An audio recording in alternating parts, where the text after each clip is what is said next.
Hello there, you're watching the press preview. A first look, of course, at what's on the front pages as they arrive. And it's time to see what's making the headlines with Rachel Cunliffe and Andrew Pearce. They'll be with us from now until just before midnight. So let's see what's on some of those front pages. And the Eye has the headline, Tories in open revolt against Prime Minister as backbenchers confront Truss with anger during today's funereal 1922 meeting. Political turmoil also covered by The Guardian. The paper says Truss faces new peril as Tories go on the attack over economy. Rip up your tax plans, top officials urge Truss, deepening political divides, also shown by The Times. That's also on the front of the Mirror, which leads with you turn or you go. The Express also leads on Tory anger and tells of MPs attacking the Bank of England governor for stupid comments.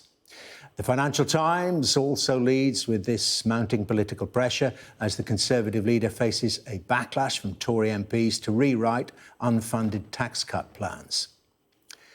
Blue wall falls. That's on the front of the Metro as a new poll predicts that dozens of Conservatives could lose their seats at the next general election.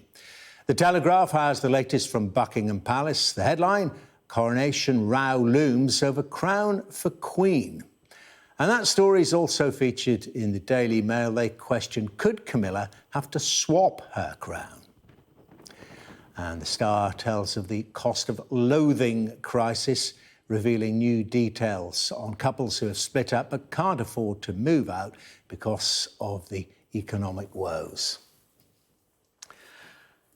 And just to remind you that by scanning the QR code you'll see on the screen during the programme, there it is, you can check out the front pages of tomorrow's papers while you watch us talking about them. And we're joined, of course, tonight by Rachel Cunliffe and Andrew Pearce. So let's dive straight in. Welcome to you both. Let's have a look then at the Eye. Many papers leading on this. The Eye says Tories in open revolt against the Prime Minister. Rachel, apparently that meeting this evening between the Prime Minister and the backbench Conservative 1922 committee did not go well.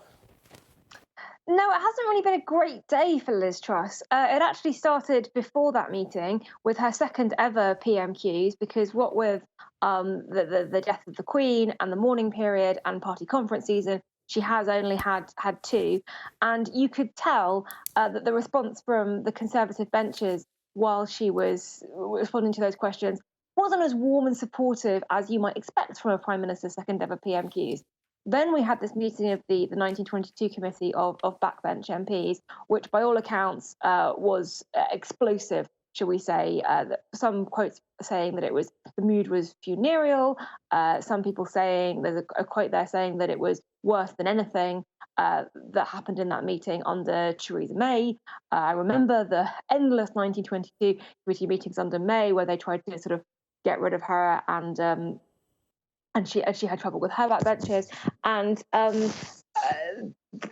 you've also got Robert Halfon, who's a very well-respected senior Conservative who's been running the Education Select Committee for many, many years, saying that she's basically trashed a decade's worth of Conservative working conservatism.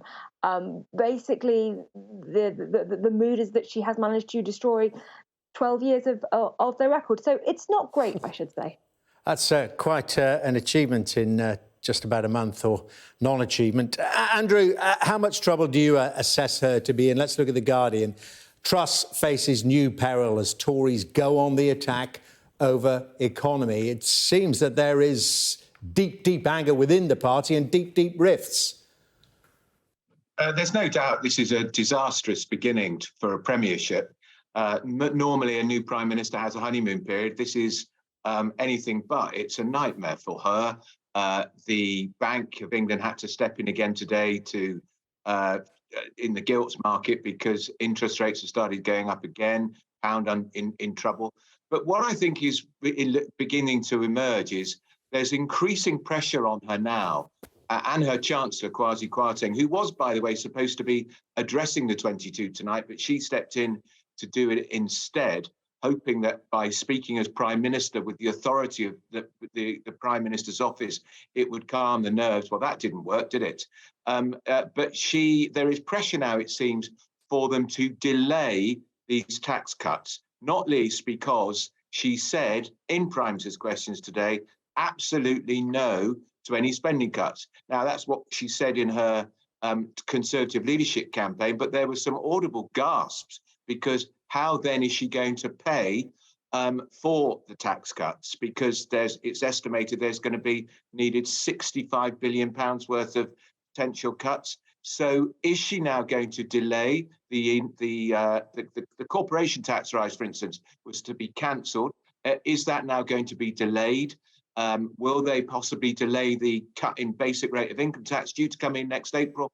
Perhaps delay it 6 months, perhaps delay it a year. These are all things we understand are now being talked about, not just by Tory MPs, but by people close to the Prime Minister. She knows she's in trouble. The markets are still very uncertain and the pound is unstable. So they've got to do something now to steady the nerves. And I don't think she's been helped, actually, by Andrew Bailey, the Governor of the Bank of England. There's a lot of anger on the Tory benches about him, particularly his comments yesterday saying that the pensions industry has got 3 days to get its act together, and that's it. The bank then withdraws public support.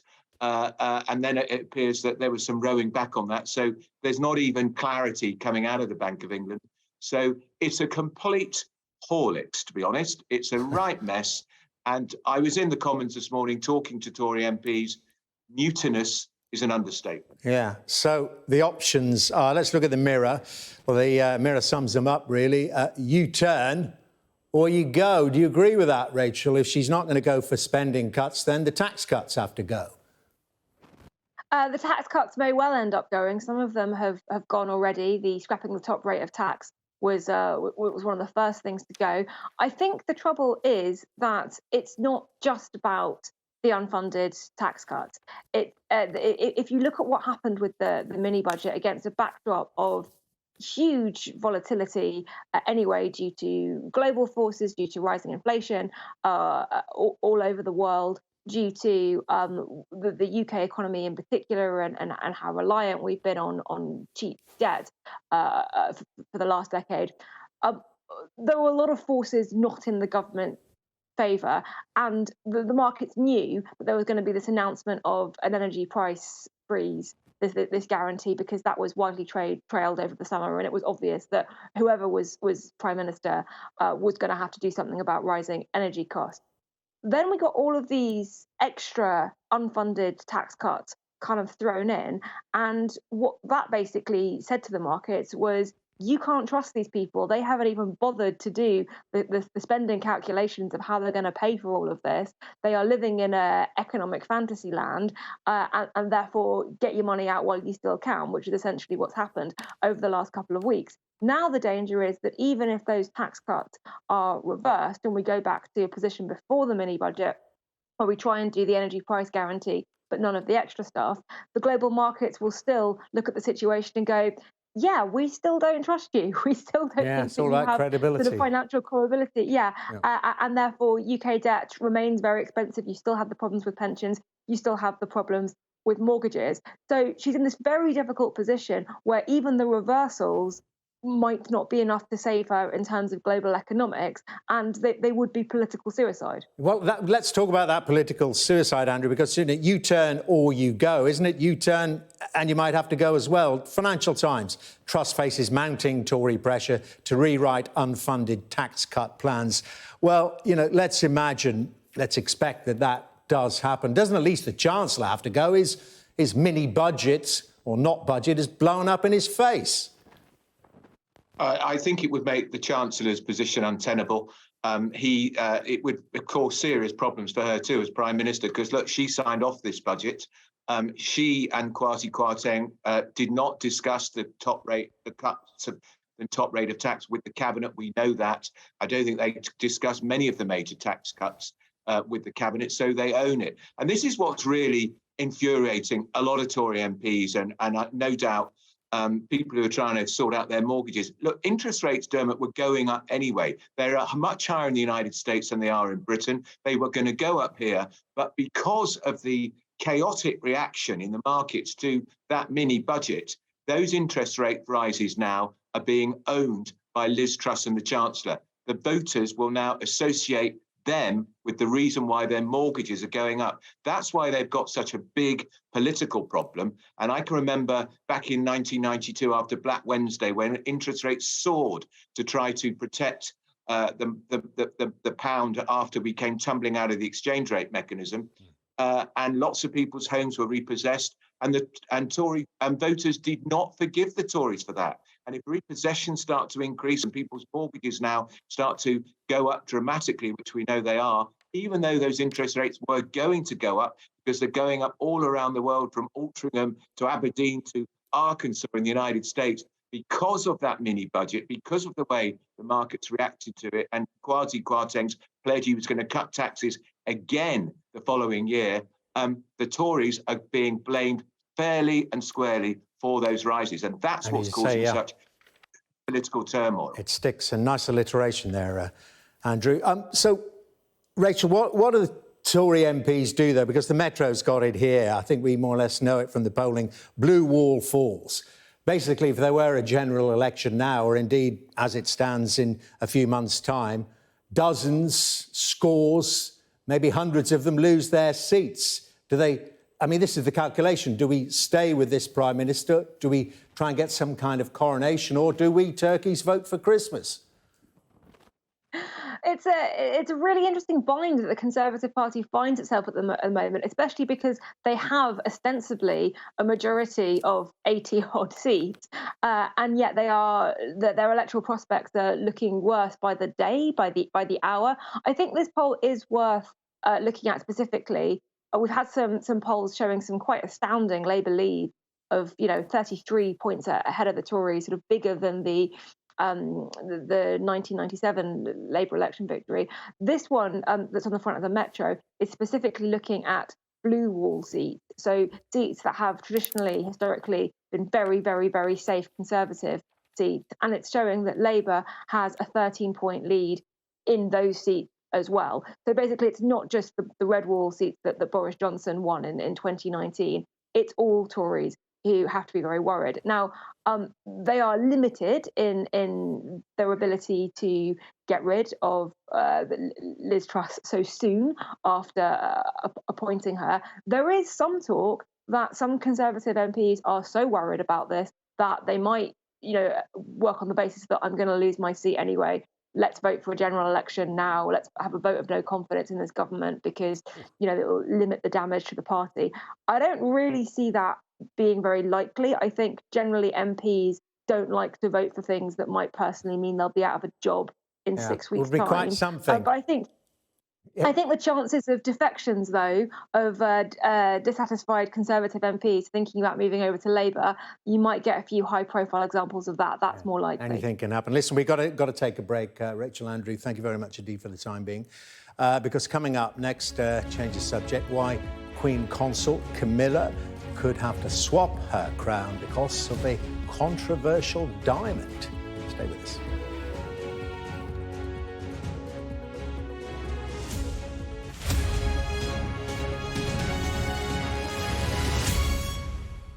You're very welcome back. You're watching the press preview. With me now is the Senior Associate Editor of the New Statesman, Rachel Cunliffe, and the Consultant Editor of the Daily Mail, Andrew Pearce. And we're going to have a look at this story right now on the front of your paper, Andrew.